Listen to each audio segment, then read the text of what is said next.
A very good morning and a warm welcome to YouTube channel of Srimati R.S. Kalaria Primary School. Myself, Miss Zeenat Danani. Today we will be studying English Grammar, Unit number 25, more about prepositions. We have already done prepositions. Today we will see a few more examples about prepositions. Let us start with at. Okay, the preposition at. Now, at is used as two different things. First, it is used as preposition of time, and then we will see it is used with reference to space. Okay, so first let us see as preposition of time is used for a point of time. Okay, for a point of time. When we talk about point of time, we use at.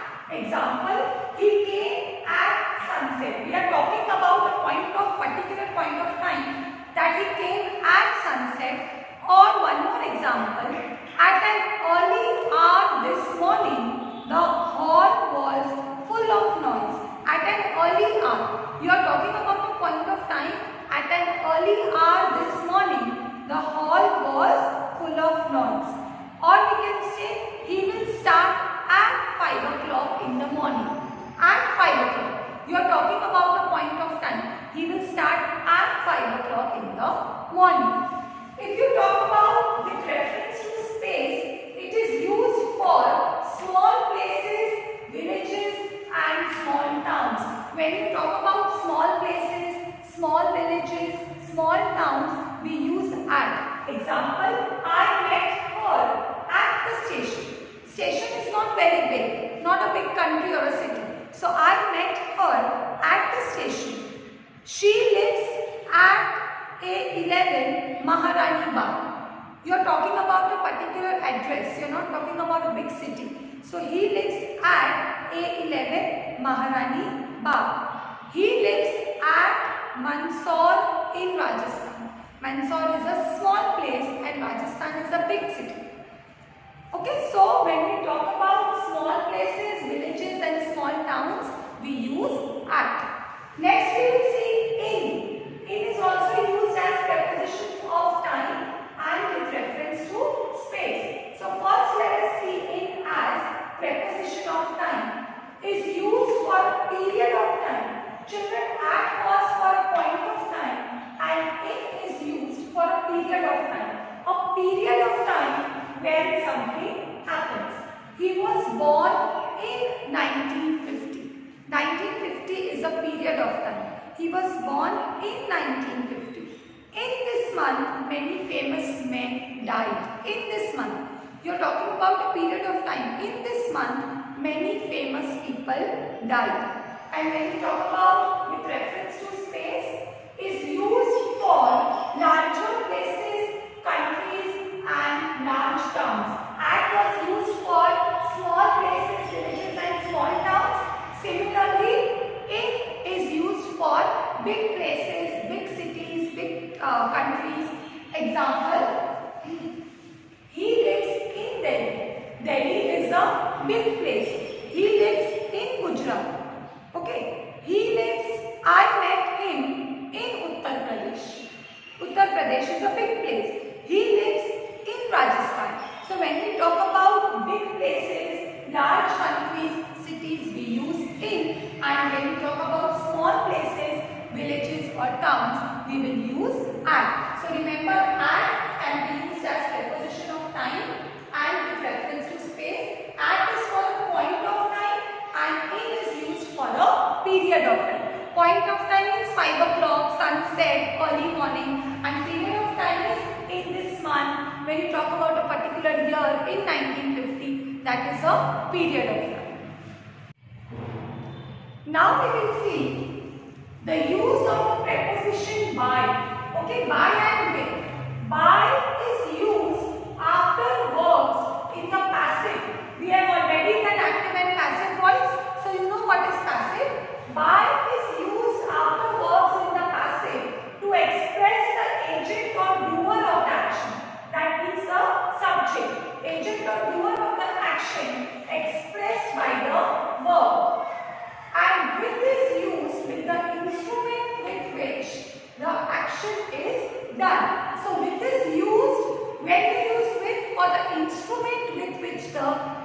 action is done. Example, the tree was cut by the man. Who is the doer of the action? By a man. Okay, so by is used after verbs in the passive to express the agent or doer of the action expressed by the verb. The tree was cut by the man. The man is the doer of the action. He has cut the tree. So by will come before the subject or the doer of the action with an axe. Axe is the instrument with which you are cutting the tree. So for the instrument you will use with. One more example I will give you. The essay was written by me. Who wrote the essay? I wrote the essay. So by me with a fountain pen. So fountain pen is my object or the instrument with which I have written the essay. So I will use with. The farmer was killed by a robber with a dagger. Okay, so who killed the farmer? Robber. So by a robber, and with what did he kill? Dagger. So with a dagger. So by is used before the subject or before the doer of the action, and with is used for the instrument with which you are doing the action. Next we will see on and upon. Okay, on is used in speaking of things at rest.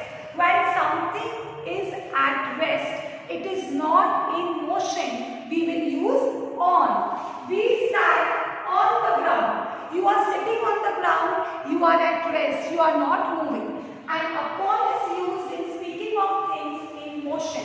Something which is in motion, we use upon. The cat sprang upon the table. The cat sprang upon the table. It is not in rest, it sprang upon the table. From outside, the cat sprang upon the table. It was not already on the table. From outside, it sprang upon the table. Something which is already inside. It is not in motion, it is at rest, we use on. And something which comes from outside means it is not in, it is in motion, we will use upon. Upon is in motion and on is at rest.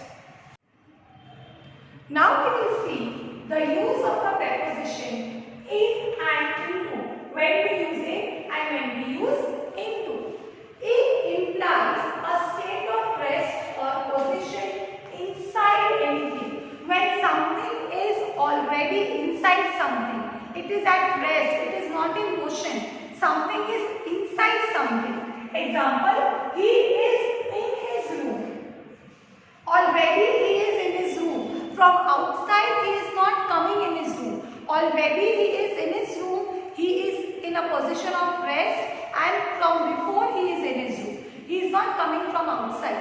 And into is used when it denotes motion towards the inside of anything. Something from outside is coming inside. It is not already in from before. He jumped into the well. From outside he jumped into the well. He was not already in the well.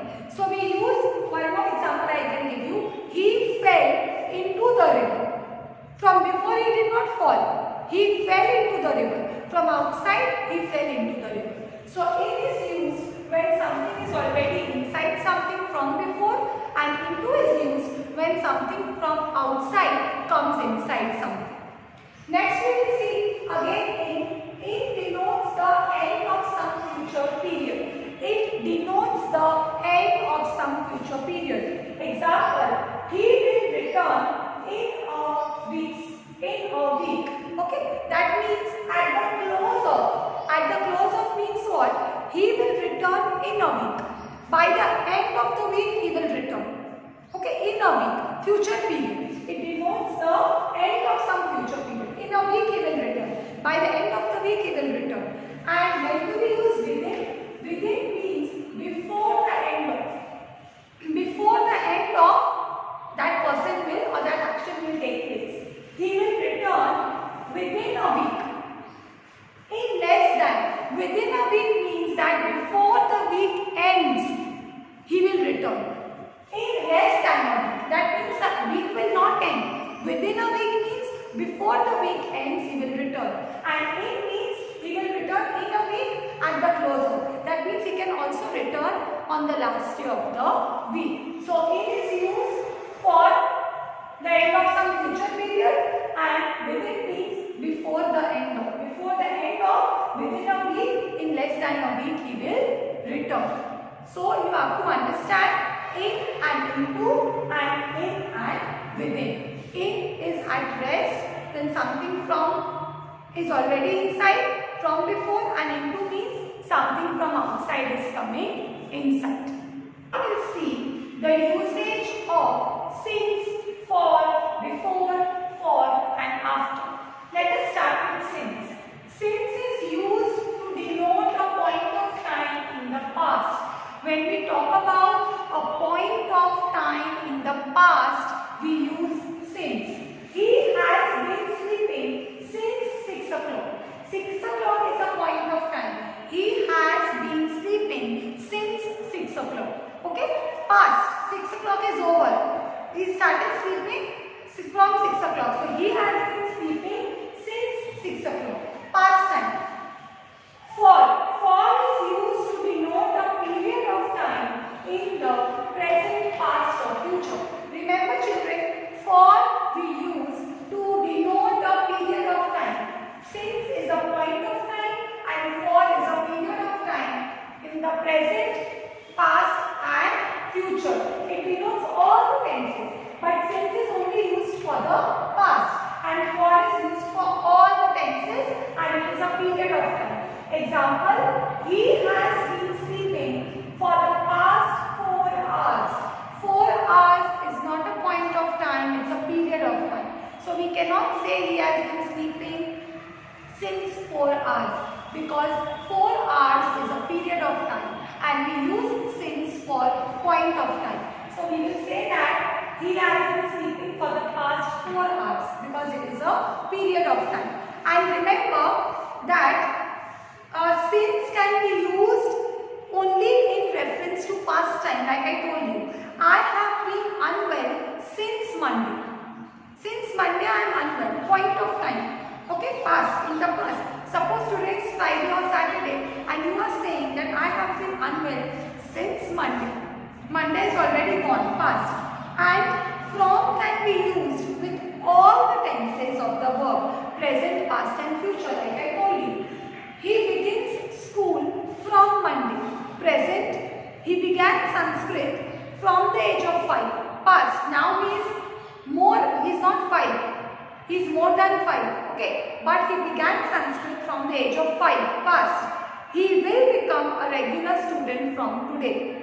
Future. Okay, so from can be used with all the tenses and it is used for a period of time, and since is only used with past and it is used for a point of time. Next we see before. You know, before means something that happens before.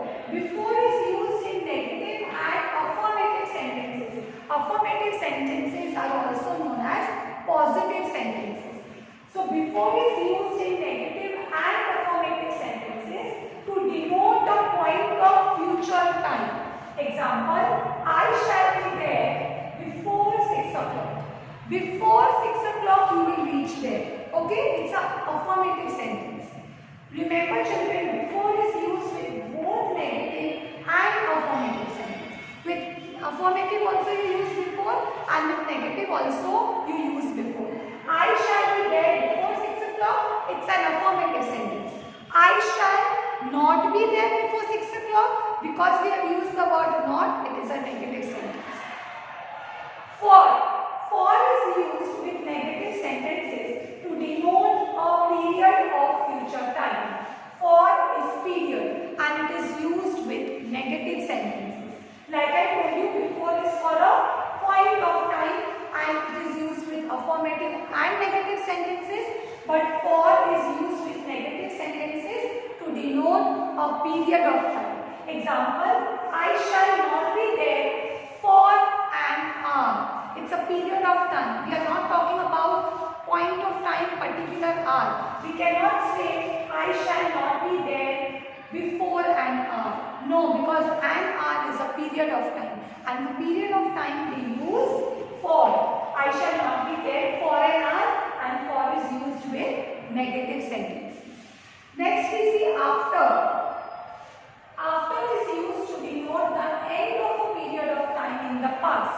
It denotes the end of a period of time in the past.